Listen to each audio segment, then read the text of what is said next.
Make Ethereum rare again. Welcome back for another yummy update. Richard Horowitz has made a post here for Vitalik, friends, and he just explains what's going on with Ethereum. They've got to do some cultural change. They've got a lot of things, and I believe that Vitalik will eventually come around. I mean, I hope, man. We didn't think it would get to this point, but he's basically showing you that Vitalik's design sells Ethereum block space cheap to the layer 2s, so the layer 2s can make sure no one has to actually buy or actually use Ethereum. So that's what's going on, friends. They're parasites. So basically, they borrow off the mindshare, they steal off the mindshare of Ethereum, and then they don't actually have to buy ETH. So they're getting all the value, the layer 2s, and they're basically just they're barely paying anything to Ethereum. The inflation of Ethereum is going up. You probably see this chart out here. You can see it here. I just don't have the zoom up. The inflation of Ethereum is bad. The demand is not soaking it up. It's part of the third cycle curse. It is what it is, friends. Is it all happening the same? You just look. It's just how it is. Why do layer 2s barely pay anything to Ethereum for starving Ethereum of demand, reducing security, and fracturing liquidity? Because ETH implemented 4844 proto-dank sharding on March 13th, and layer 2s implemented it shortly after. More like proto-price sharding. Stop the inflation. That's funny. Yeah, that's pretty much exactly what's happened. But also, friends, as well, it's not just that. Because Ethereum's inflation, why isn't Ethereum's inflation, why isn't it being absorbed up? It's because Ethereum doesn't have a culture of degeneracy. The culture of degeneracy, we went further out the risk curve. Remember I kept showing you the crypto risk curve? I've got to show it to you again. And you can see it here, right? Crypto risk curve. So Ethereum, friends, was next to Bitcoin in terms of risk on the risk curve. And look what happens. Okay, DeFi, NFTs, a lot of things. Actually, NFTs are more like memes, but DeFi comes out here. Now we're just full on memes and JPEGs. You want to know what's interesting? DeFi, the euphoria came in 2022, and instead of going back, see, this is the crazy part. Instead of going back inwards after the bear market, okay, we made memes. We actually went into liquid JPEGs. That's what original memes are. And then the memes solidified themselves, and then instead of going back to DeFi, once again, we went into pump fun, just full on JPEG coins. Oh my gosh. That's what's been happening, friends. The culture of crypto has been going more and more degenerate. That's where the activity and the fun and the monies and stuff is being made. Have you noticed that all these seasons? That's why everybody thought, don't worry, we're going to come back. We're going to come back. We're going to come back. And we didn't. But actually, it was just Bitcoin, and then everything else, unfortunately, gets priced as an altcoin. So obviously, we need things to turn around back. Bitcoin price sitting at a healthy $96,000. That's still very, very healthy. Remember the bull market weekly trend, $74,000 is the key point. Hopefully you don't go anywhere near that. That would be a disaster. But yeah, we believe that everything's going to be fine. This seems to be like the zombie virus capitulation moment for Ethereum. It came back here to do this retest. This is like the bear market of 2019 for Bitcoin. It comes up here, and does this this wave. This is exactly what the zombie virus looked like for Bitcoin's price chart, which is very interesting. What comes next? It basically does something like this. Does something like that, and then it just goes off into the moon. But obviously, we were praying that it happens much faster than that because we didn't have all year to wait, do we? Now, if you're with PulseChain, friends, and everybody, look, everyone's linked to Ethereum. That's it. Everyone's linked to Ethereum. It is nice that Richard is really cares about the price, whereas Vitalik's more intellectual stuff out here, cypherpunk. But look, man, Bitcoin maxes are full of poop too. If Bitcoin's price was severely underperforming, there would be cries out to implement some smart contract stuff to get people in. Trust me, friends. Ethereum people said, nah, never going to happen to us. It's a matter of how much you get tested. That's why with Bitcoin, you're at a very, very, very high risk, friends. Very high risk, because you can't imagine it not rallying in a bear market. You can't imagine. It's a spear. It is a spear, but I'm just telling you that is a risk point. That's always going to be a risk point. That's why you've just still got to hedge yourself with the US dollar. But you know that. Oh, take some profit into Bitcoin, take some profit into the US dollar. Yeah, you know that already. But that's why. Okay, it's extremely important. I've got to show you this as well. So remember, this is Sol ETH ratio, and look at that, friends. You see, there's been wicking down Sol ETH ratio. So Donald Pump launched his celeb token on Soylana. It couldn't even hold above the highs. And I just want to tell you, right, as I play for some friendship music for the Pumpy G.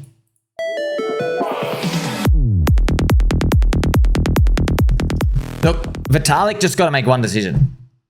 He's just got to raise the taxes on layer 2s. All done. All done. He's just got to push one button, dude, to make everybody shut up. Just push one button. Raise the taxes. It's hard though, because then you have to admit, you have to like drop your ego. But it's not about ego, bro. Vitalik's not about ego, dude. You've tried it. People keep going further out the risk curve. Ethereum layer 2s are vulturing.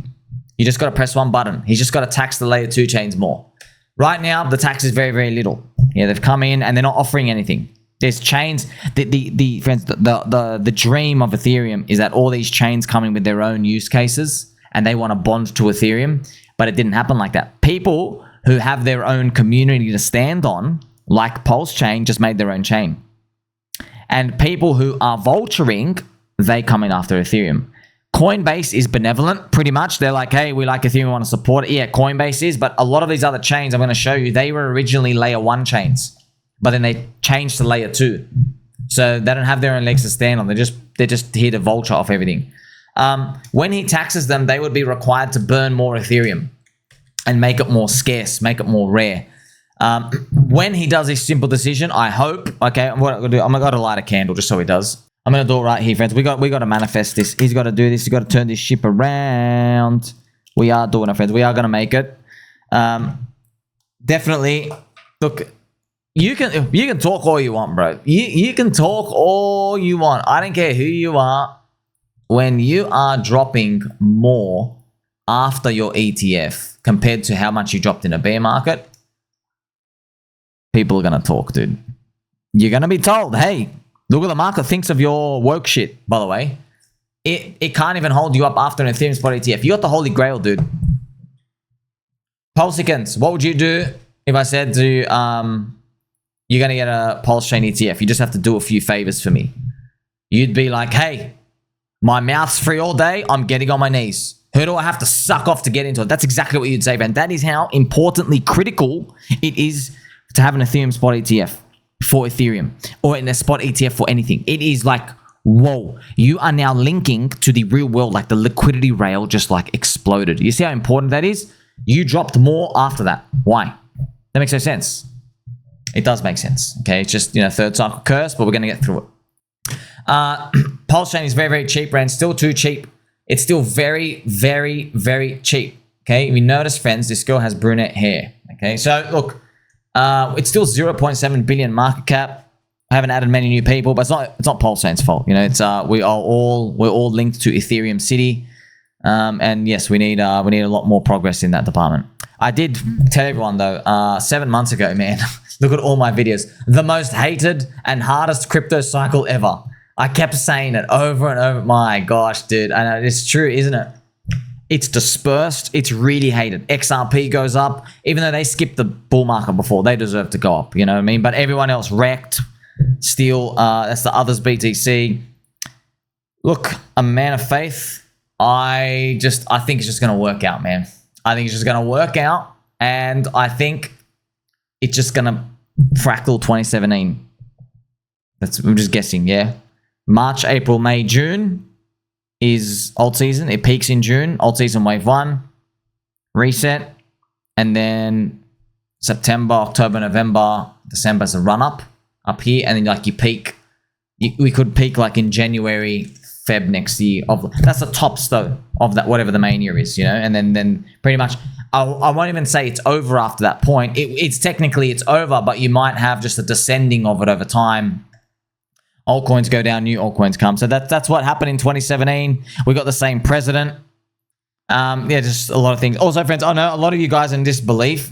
Didn't he send Ethereum to Coinbase? So they're talking about Donald Trump, friends. So look, Donald Trump, friends, they sent the Ethereum to Coinbase. I know everybody thinks it's sell time for them. I don't think so, man. Look, just something in the universe tells me it's custody. They're just getting Coinbase to hold it for custody. I don't know, man. Friends, I don't trust politicians. I know how this game's going to end. But we're at the fun part of the movie. We're not going to get betrayed yet. The betrayal comes in the bear market. This is bull market optimism and belief stuff. This is like to get betrayed, you have to trust first. Do you understand? Like, we have to make stuff go up for you to get betrayed. You know, like in a movie, they don't get like someone like betray you in like to betray the main character in like the first 15 minutes. They're like, I wouldn't even like this guy anyway. They do it after you've learned who the character is for like an hour and 10 minutes, you know, like to show you, oh, we're friends and stuff out here. That's what it comes down to. And I know I'm reading it like a movie, but it is what it is. Most hated cycle ever. Also, I refuse to believe that altcoins can't get euphoria. I refuse to say they can't get euphoria when we have Donald Trump's celeb token. He owns $400 million of ETH. The corrupt SEC is getting gutted from within, like just being a light touch regulation. Friends, they had to remove 50 lawyers. The main lawyer, George, with a J, actually his real name, right? George, he got sent to the IT department. He was the main SEC lawyer. So Georgie Boo literally got like, that screams to me, bro, like euphoria is coming one day. And we can see it on the others BTC. One day here, I'm still having this marker here, almost like a treasure chest, right?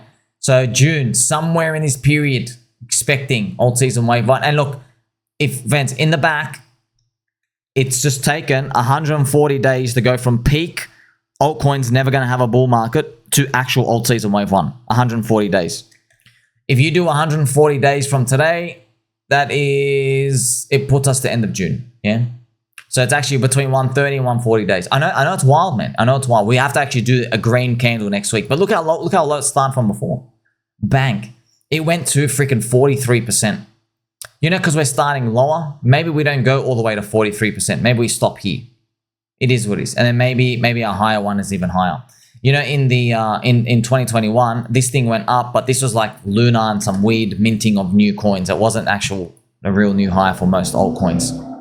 PulseChain core coins are down again, just like everything else. We have 6.22% for their token buy and burn for PulseX, which is great to see. Just doing a quick update of the coins out here, friends. A lot of people ask, oh, they're to keep making coins. The other Cordanzo or the tickers and stuff out here, very, very, very volatile with the release of all of these, friends. Very volatile when it comes to the releases of these JPEG coins and splitting mindshare. The market's trying to figure out, you know, are they memes or whatever?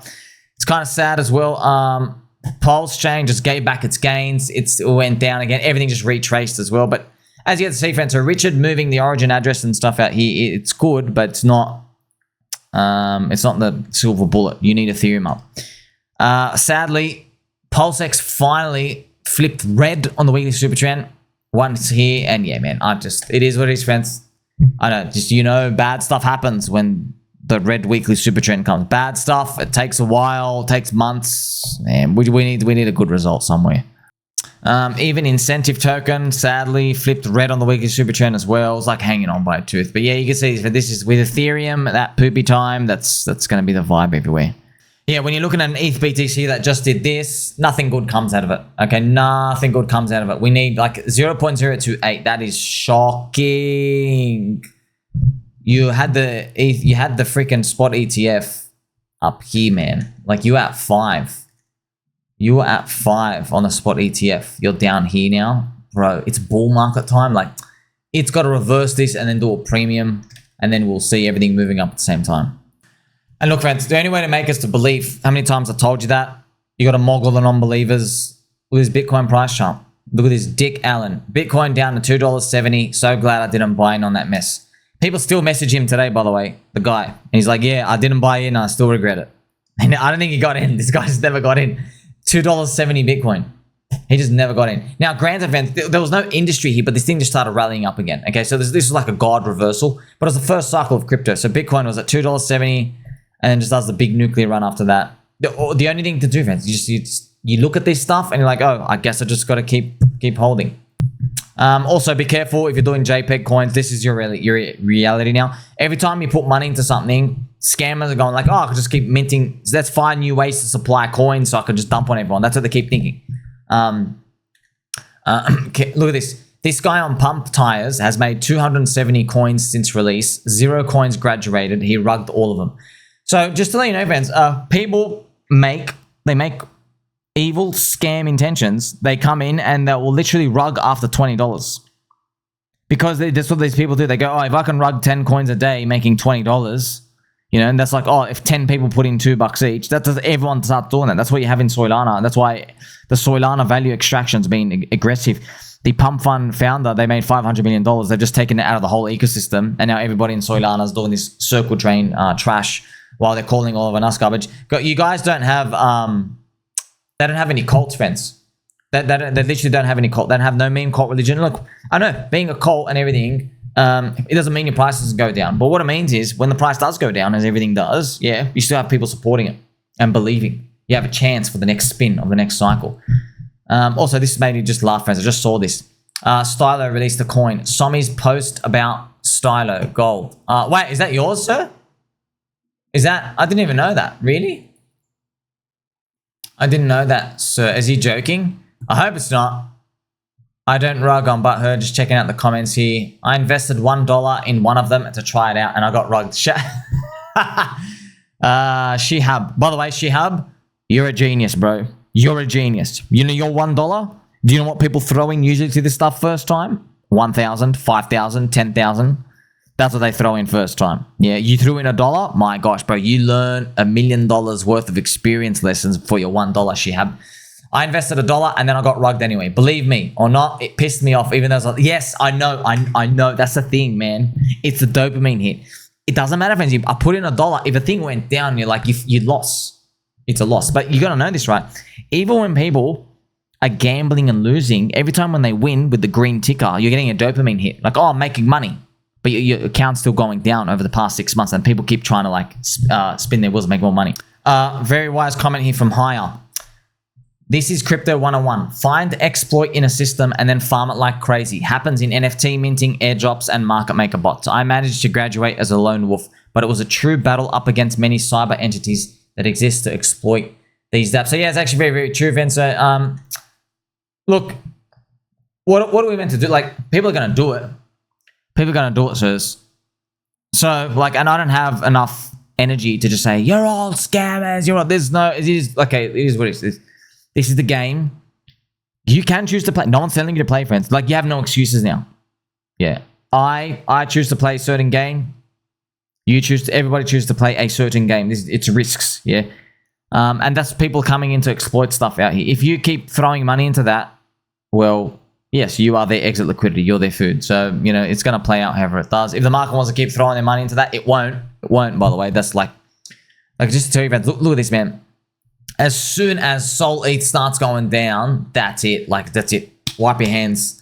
All the altcoins on Soylana done. Look, friends, there are some good coins on Soylana with the cults and stuff out here. The thing is, though, man, like I'm just going to look at Damo's coin, lock in. How much are you down? 88%. I just don't want to stand in front of that train, man. I want you to round out. You know, I want to see what happens. Friends, I've told you. Soylana, guys, you won, bro. You won. You went, oh my gosh, you won. You won 2024. You got a free rotation, but you're not going to rotate out. Now you believe that the whole crypto chain is yours. The whole crypto cycle is yours. Greed. It's no one's, man. It's everyone's. The mindshare changes. People get bored of you. You're not new and cool anymore. Pump fund's extractive. Everyone knows that. It's 1% win rates. Everyone's learning. Where are you going to get suckers from now? Where are the suckers going to come from? Everyone's getting exploited. So how are your coins going to perform when you're not main character anymore? What are you going to do? Now, obviously, friends, there's probably going to be some winners. Maybe more ads coins, Giga, and maybe lock-in. Maybe these other ones. Like, yeah, maybe. Okay, let me tell you something, though. We've seen this in Ethereum and PulseChain and everything else. For 99% of the coins, when the speed goes down or it starts weakening off, you know those coins that are good, they still freaking tank like shit. And then it gives you a chance to buy. Because you're like, oh, yes, 300 coins are scams. I found the 2 gems with strong cult communities. I'm getting into there. Yeah, but what happens is, friends, everybody panics at the same time. Those strong coins, people don't say, oh, I'm not going to sell this coin because it's strong. No. They see the other 200 coins dropping, and so they just dump that anyway. That's what happens. That's pretty much it. It's like if Bitcoin drops down, they all go down, okay? I want all these things to succeed. I'm going to wait it out. By the way, I always guarantee you, friend, I guarantee you, if these coins that you want, if you want more ad coins down at a 90% discount, friends, I guarantee during down here, we won't be on Soylana. There'll be other chains that are moving. Maybe Ethereum's moving and there's a Coinbase season. There's a season somewhere else on a new chain. It'll be that. You won't even think about it. You'll be like, oh, Soylana's done now. I don't want anything to do with it. You know, that's, see what I mean? Like when the prices are cheap, it's because everybody thinks it's done. You can give a lot of good reasons why you think it's done. So that's why, look, that's why friends like, I know this is poop, but we never got euphoric, bro. For PulseChain, we never got euphoric, the whole PulseChain. I feel confident with that. I'm like, oh, you never got euphoric? Sweet. That's good for me. You know, man, when the whole market of weekends comes in and then they lose, they don't like coming back there for a very, very, very, very, very long time. They don't like coming back there. As far as I'm concerned, if there was no extremes amounts of euphoric JETs, we got nothing to worry about. Except our friendship. And it's going to remain strong. Like, subscribe. Catch you soon.